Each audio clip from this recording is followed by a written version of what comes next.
Assalamualaikum warahmatullahi wabarakatuh. Kembali lagi di channel Pendidikan dan Edukasi Materi PAI dan BP kelas 8 bab kedua yaitu mendalami iman kepada kitab-kitab Allah Subhanahu wa taala. Sebelum kita mulai pelajaran, marilah kita awali dengan berdoa terlebih dahulu. Bismillahirrahmanirrahim. Raditu billahi rabba wa bil islami dina wa bi Muhammadin nabiyya wa rasula. Rabbi zidni ilma warzuqni fahma. Amin ya rabbal alamin. Selanjutnya kita mengenal apa itu arti iman kepada kitab-kitab Allah Subhanahu wa taala.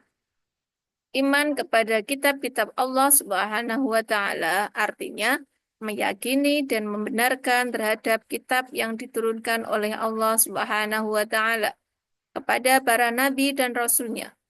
Iman kepada kitab Allah Subhanahu wa taala meliputi beriman kepada seluruh kitab Allah Subhanahu wa taala yang diturunkan sebelum Al-Qur'an, yaitu Taurat, Zabur, Injil, dan suhuf-suhuf. Adapun nabi yang telah menerima wahyu berupa suhuf adalah sebagai berikut. Ada Nabi Adam, Nabi Syes, Nabi Idris, Nabi Ibrahim, dan Nabi Musa. Isi-isi pokok kitab-kitab Allah.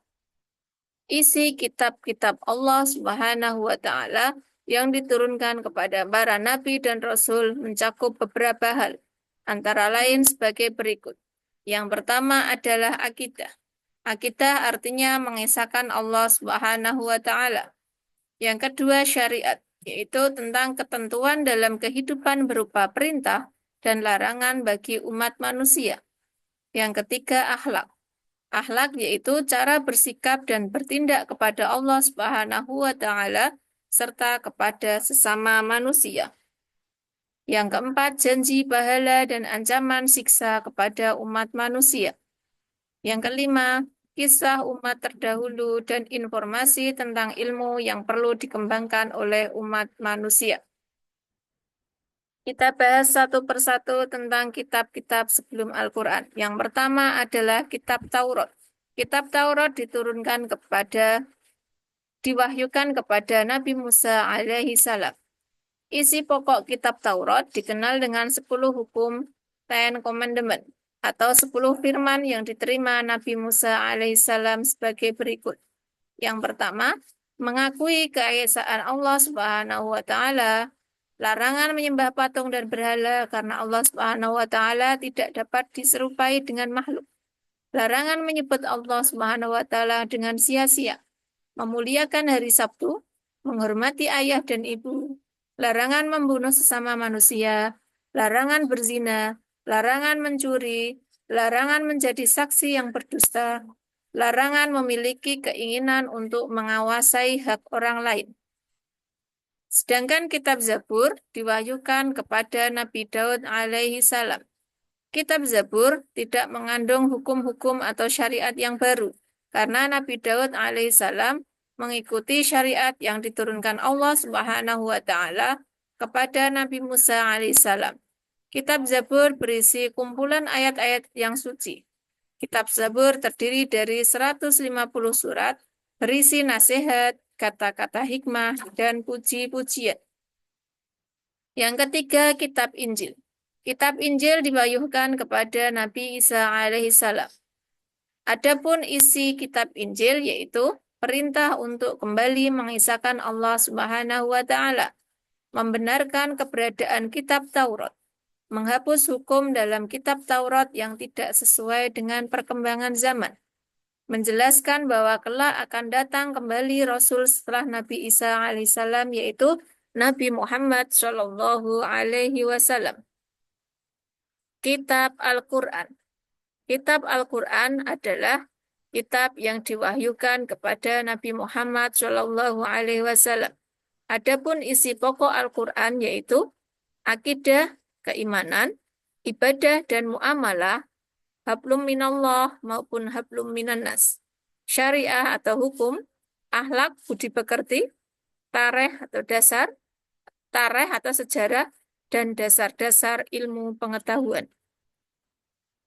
Cara beriman kepada kitab-kitab Allah. Yang pertama yaitu meyakini dengan sepenuh hati.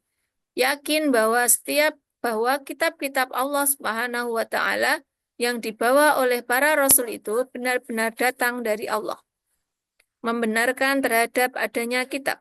Membenarkan adanya kitab Allah Subhanahu wa taala berarti tidak ada keraguan sedikit pun dalam hatinya terhadap kitab-kitab Allah Subhanahu wa taala yang telah diturunkan kepada para nabi dan rasulnya.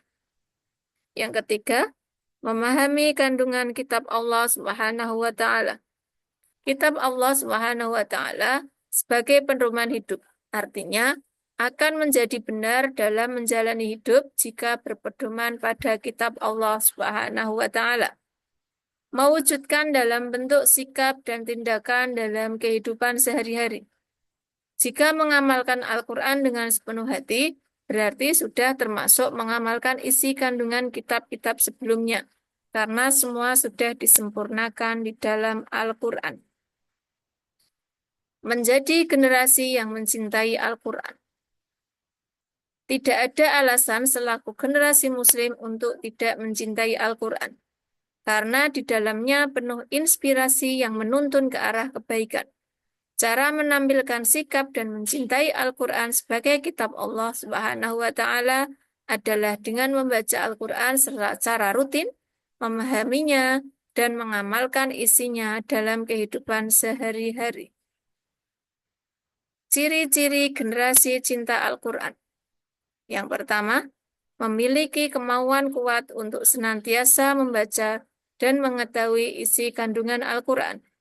Senantiasa merasa tenang dalam hatinya setelah membaca Al-Quran, sebab ada hubungan hati, perasaan, dan sikap terhadap yang dicintai, yakni Al-Quran. Dapat menjadikan Al-Quran sebagai sahabat hati yang setiap waktu akan menjaga dan mengingatkan untuk senantiasa menjaga diri dalam kebaikan. Menjadikan nilai-nilai Al-Quran sebagai pendorong dan inspirasi dalam meningkatkan kualitas keilmuan dan menjadi pelopor terdepan dalam kebaikan. Rela berkorban untuk kemuliaan Al-Quran dan menjadikan penuntun dalam kehidupan sehari-hari sehingga menjadi pribadi yang santun dan menghargai sesama.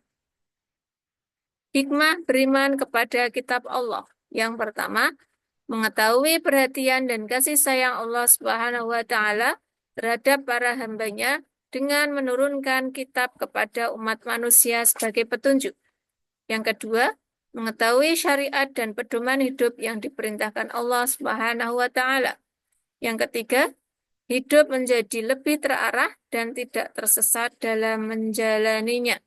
Demikian materi bab kedua, beriman kepada kitab-kitab Allah. Semoga bermanfaat. Banyak salah mohon maaf.